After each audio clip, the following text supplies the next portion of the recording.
Peat cutter's blade strikes something in the dark of a North German bog. Not timber, not stone. Something that gives differently. He stops. He looks down. What he finds should not be there. Skin still intact, hair still present, an expression still readable on a face that has been waiting in the peat for 2,000 years. The police assumption comes first. It always does. Then the correction. Germany's bogs have produced around 60 bodies. Most were examined, documented, and filed into the record of the Iron Age Europe. Researchers thought they understood what these people were, where they had come from, what their deaths meant. Then modern DNA technology reached a precision that made every earlier conclusion look like a first draft. When it was applied to the German bog mummies, the results did not confirm what the science expected. They rewrote it. That is what the sequences eventually read. The bogs of northern Germany do not look like places that hold history. They look like places that erase it. Flat, dark, waterlogged ground stretching across Schleswig-Holstein and Lower Saxony, dominated by sphagnum moss and the particular silence of environments where nothing moves quickly. Farmers drained them, peat cutters worked them for fuel, and in doing so, across roughly 2 centuries of extraction, they pulled approximately 60 human beings out of the ground. 60 bodies, some intact enough to examine in detail, some reduced to bone, some to skin alone, pressed flat by the weight of millennia of accumulating peat until the body beneath resembled a shadow more than a person. Each one placed in the bog deliberately, each one carrying questions the people who found them were not immediately equipped to answer. The largest single collection ended up at the Archäologisches Landesmuseum in Schleswig, housed at Schloss Gottorf. 6 bog bodies displayed in the same institution, recovered from the same geographic region, spanning several centuries of Iron Age northern Germany. They are the closest thing the archaeological record offers to a group portrait of the people who lived here before Rome knew their names. The Rensweren man was found first, in 1871. He was between 40 and 50 years old. A triangular wound above the right eye. The back of the skull shattered. What only became clear when a CT scan was performed in 2005 was that the skull itself was missing, removed during the original examination and lost to institutional record. A man in a museum for over a century before the technology existed to notice what was no longer there. The Dammendorf man arrived in 1900. He had died around 300 BCE. The weight of accumulating sphagnum had pressed him flat, reducing a human form to something approaching 2 dimensions. Early examination concluded there were no bones remaining. CT imaging decades later found otherwise. 5 vertebrae, the pelvis, both femurs, still present inside the flattened tissue, bones reduced to the thickness of a fingernail. Inside the skull, a brain. Compressed, both hemispheres still visible. A leather belt, a pair of shoes. The Bog had taken his shape and kept his chemistry. The Dacian man died more violently, stabbed, decapitated. Body and head found separately, roughly 3 meters apart. The torso had been driven into the peat with a wooden stake through the chest. A stake through this body after death was not execution, it was precaution. The Iron Age Germanic communities of this region held a concept of the dead returning, a figure called the Wiederganger, the one who walks again. Whoever put Datekin man in the bog was not disposing of him. They were making certain he stayed. Then the Osterby head, found in 1948, wrapped in fragments of a deerskin cape stitched with catgut. No body, only the skull and the hair, knotted above the right temple in a style Tacitus had specifically documented, characteristic of free men among the Germanic Suebi tribe. The hair had turned reddish from the bog's acid chemistry. That color was not his. He had been between 50 and 60 years old. Someone struck him fatally, removed his head, wrapped it in dressed deerskin, and placed it in the bog without the rest of him.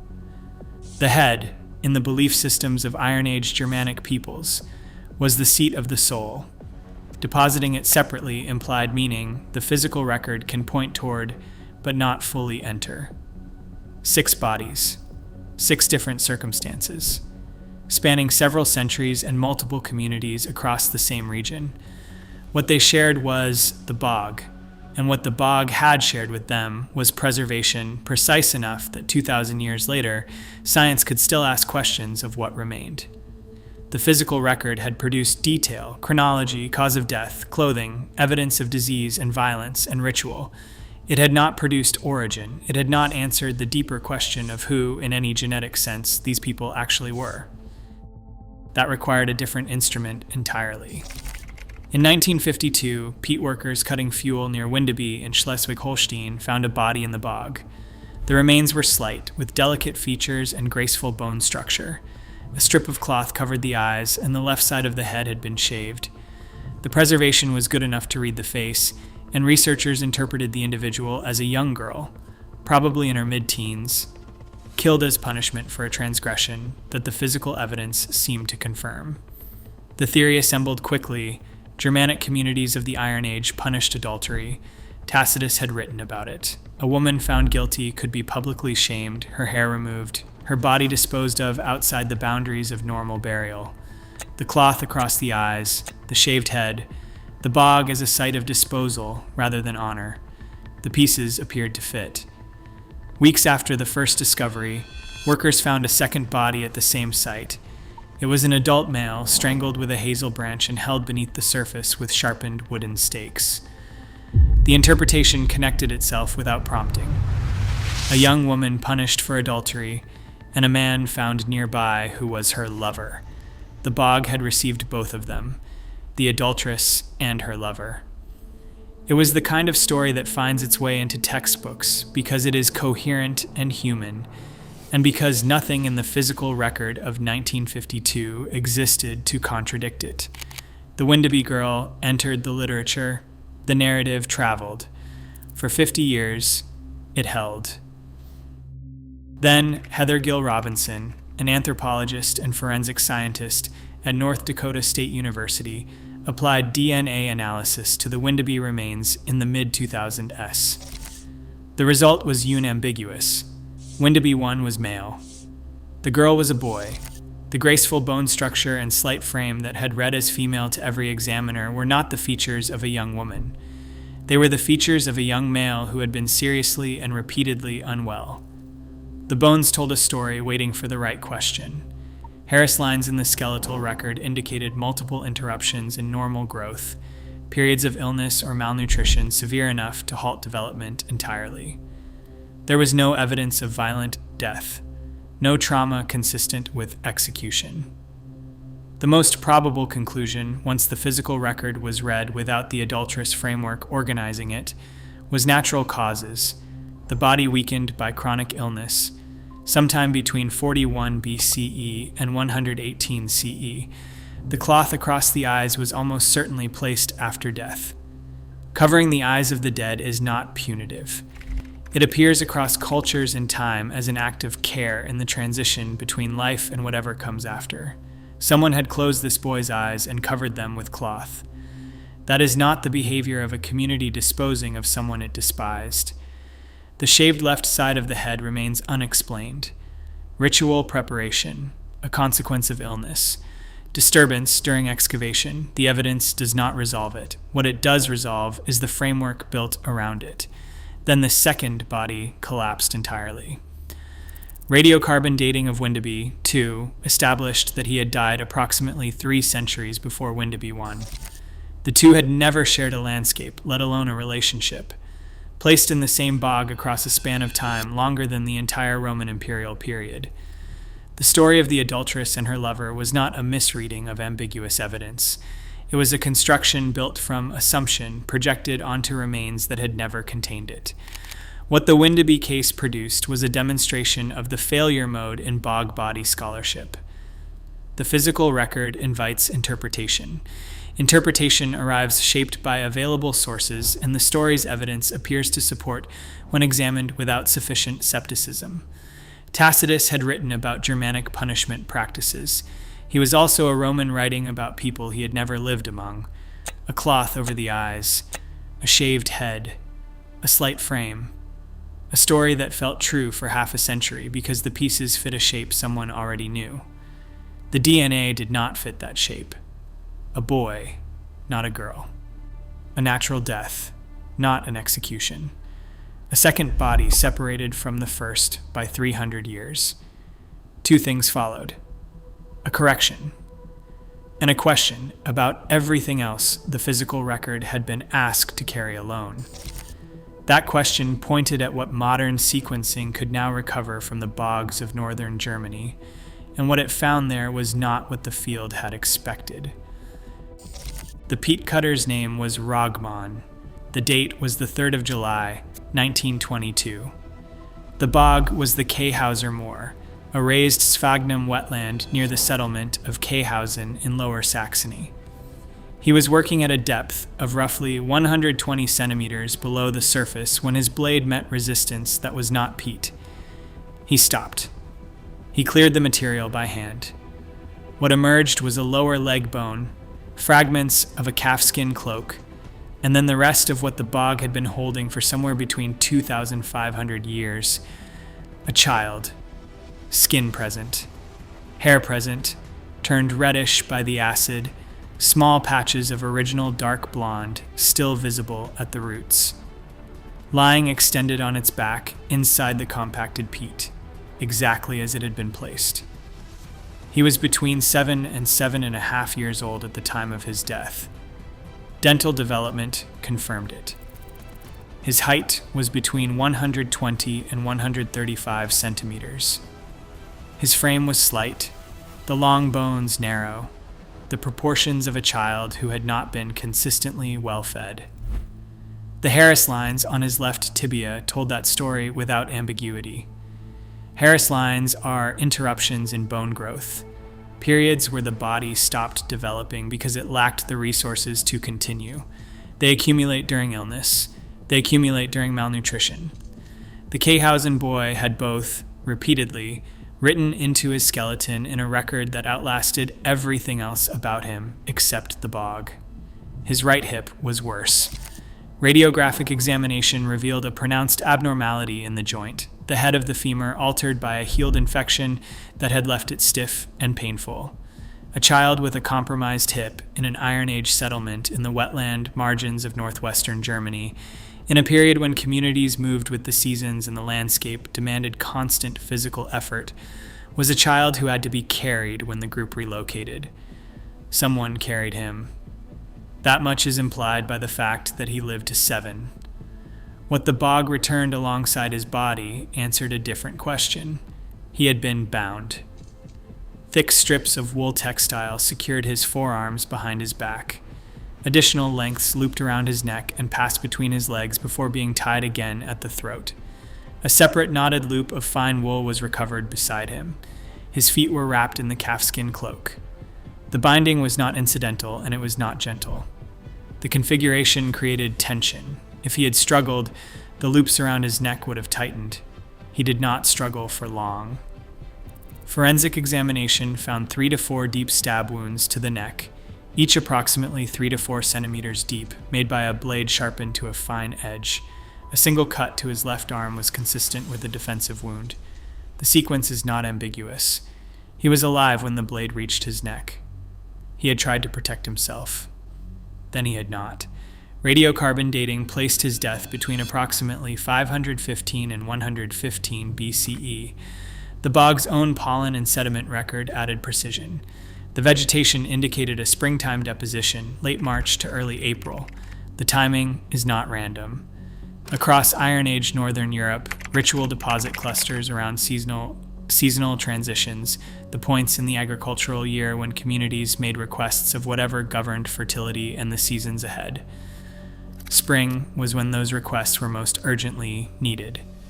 The Khausen boy was not an isolated case. Across northern and central Germany, similar sites operated on similar logic. Wetlands received weapons, animals, valuables, and people according to rules maintained across generations. The offering was prepared. The season mattered. The method was deliberate. This was not disposal.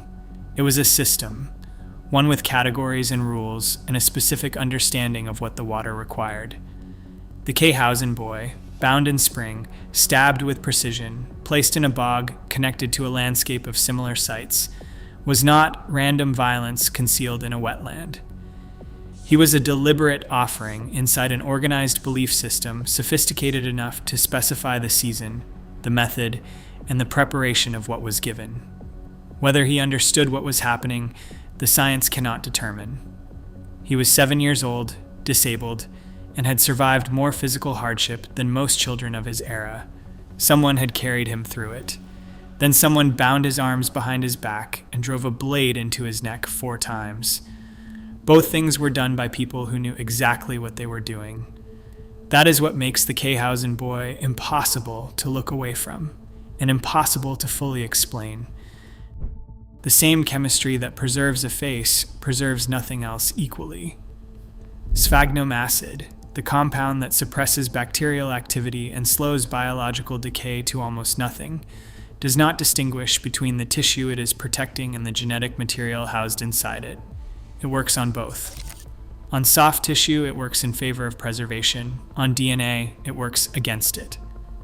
This is the central problem of bog body genetics. The environment that makes these discoveries possible is the same environment that makes them genetically difficult. Acid degrades the bonds between nucleotide bases. Waterlogging introduces microbial activity that fragments sequences over time. Heat accelerates both processes. Northern Germany is not Siberian permafrost, where ancient DNA has been recovered in quantities that still surprise researchers.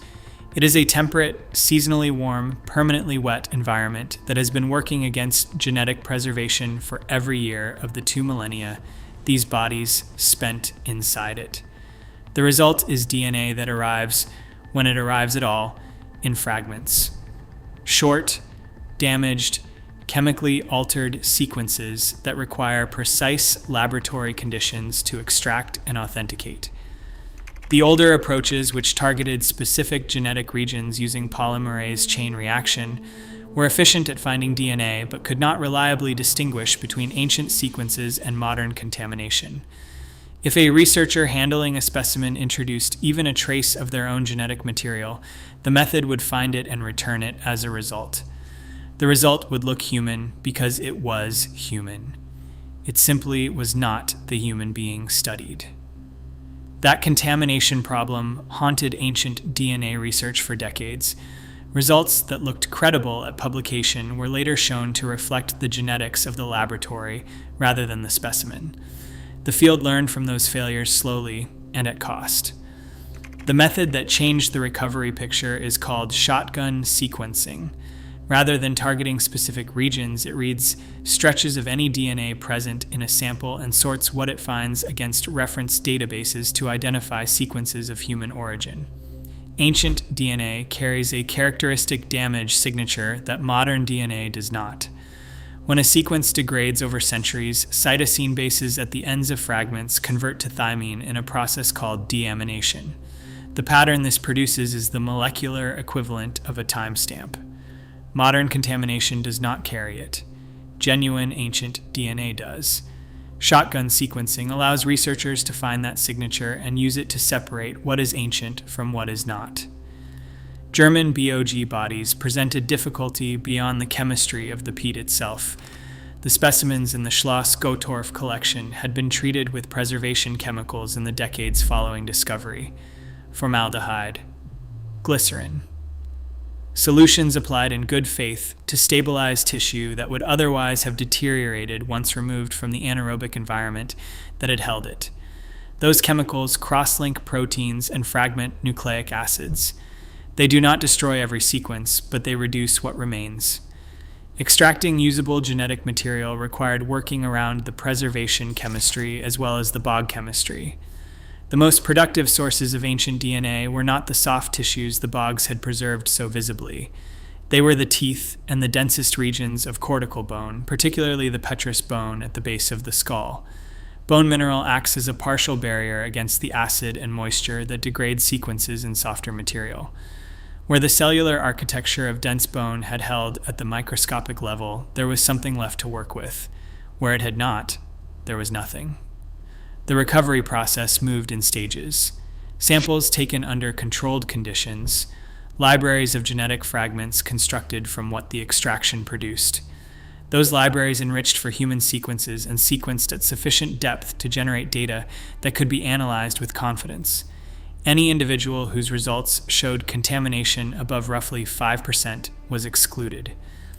What remained was a data set of genuine ancient human sequences, authenticated by their damage patterns and their origin in tissues where modern DNA had no pathway of entry. What those sequences contained went considerably further than confirming the identity of individuals already known from physical examination. They placed those individuals inside a population history that physical examination cannot reach. They connected the people in the bogs of northern Germany to the migrations that had shaped the continent centuries before anyone in these communities was born. The picture that emerged was not the one existing scholarship had assumed. It was not smaller than expected. It was larger. And it pointed in a direction that changed the question entirely. The sequences recovered from Iron Age northern Germany did not describe a local population that had developed in place across the centuries. They described the endpoint of a migration that had already reshaped the continent before a single one of these individuals was born. To understand what the DNA showed, it is necessary to understand the three movements that built the genetic landscape of Iron Age Europe. The first were the original hunter-gatherers, Mesolithic peoples who had lived across the continent since the retreat of the ice. The second were Neolithic farmers who expanded out of Anatolia beginning around 8,000 years ago, spreading agriculture westward and northward and mixing with the hunter-gatherers they encountered. The third were pastoralists from the Pontic-Caspian steppe, the vast grassland region north of the Black Sea, who moved west during the Bronze Age in an expansion connected to the Yamnaya culture. This third migration was not a gradual drift. It was a transformation. By the time it had completed, somewhere around 2000 BCE, it had replaced or substantially diluted the earlier genetic profiles across large portions of northern and central Europe. The Iron Age populations of northern Germany carried the signature of that third migration heavily.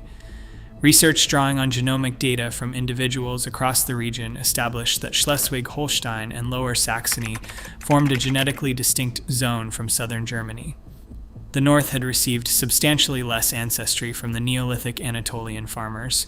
What it had received instead was a steppe ancestry-enriched gene pool, closely resembling the contemporaneous populations of Denmark, Sweden, and Norway.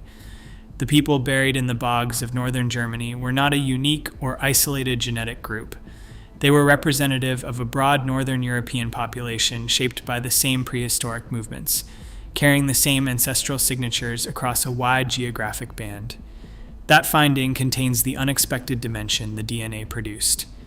Not that these individuals were exotic or anomalous. The opposite. They were precisely who the genetic record of Northern Europe predicts they should be.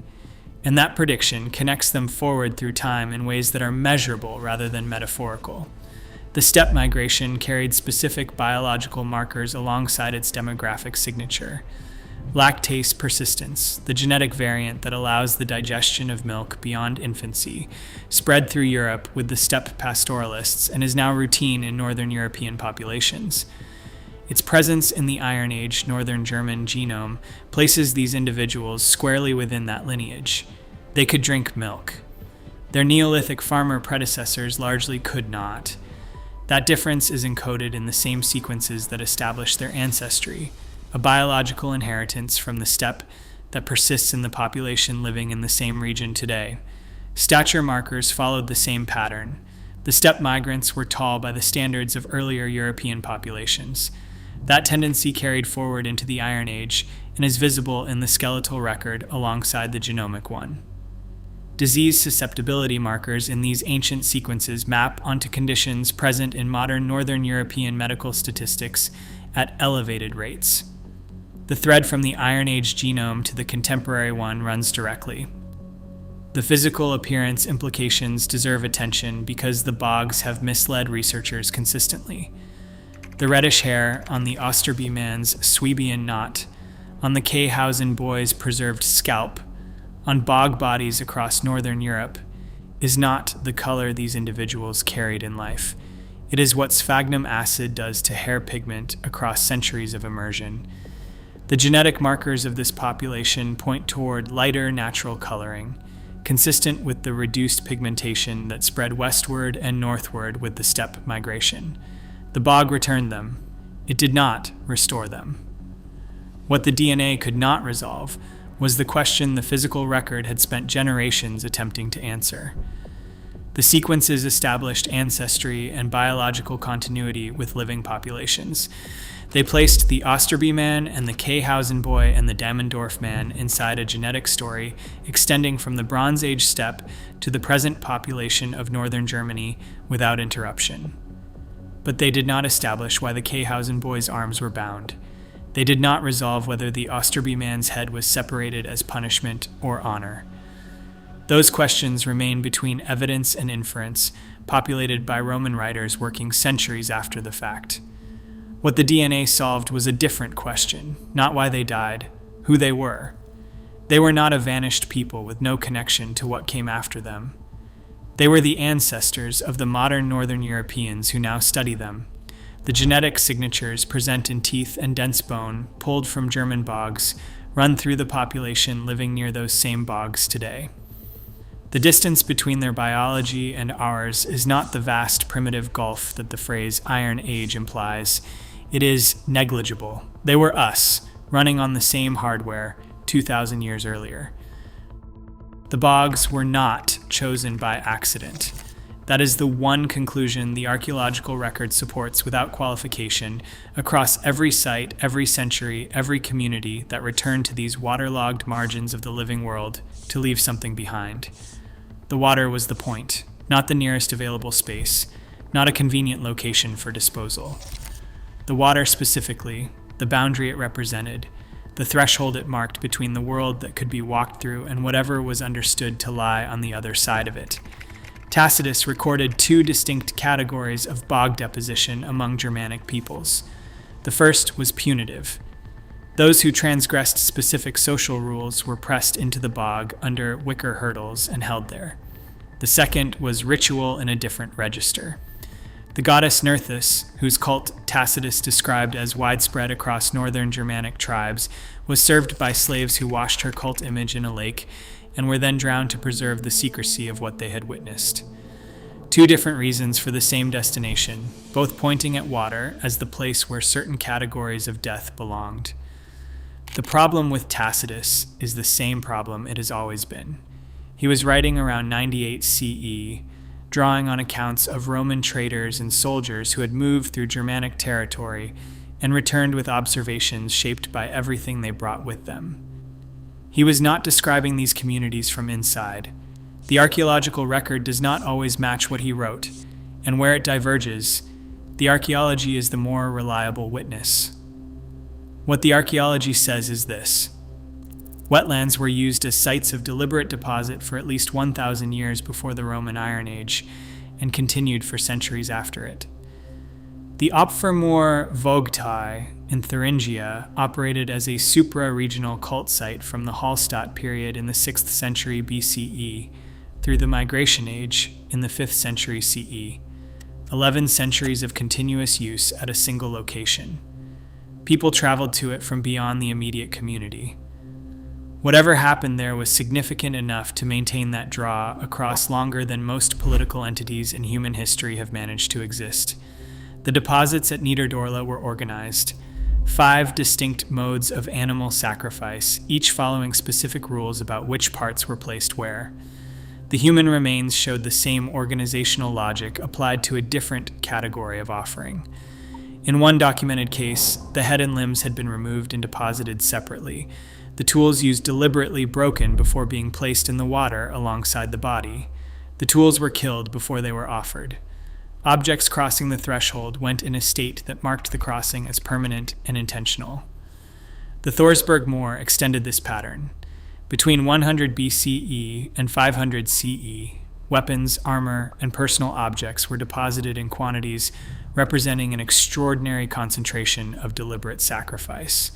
Swords bent, spearheads twisted, the objects rendered unusable in the world of the living before being transferred to whatever world the water represented. The Khausen boy's spring deposition fits inside this system. The Osterby man's head, wrapped in deerskin and placed without its body, fits inside it.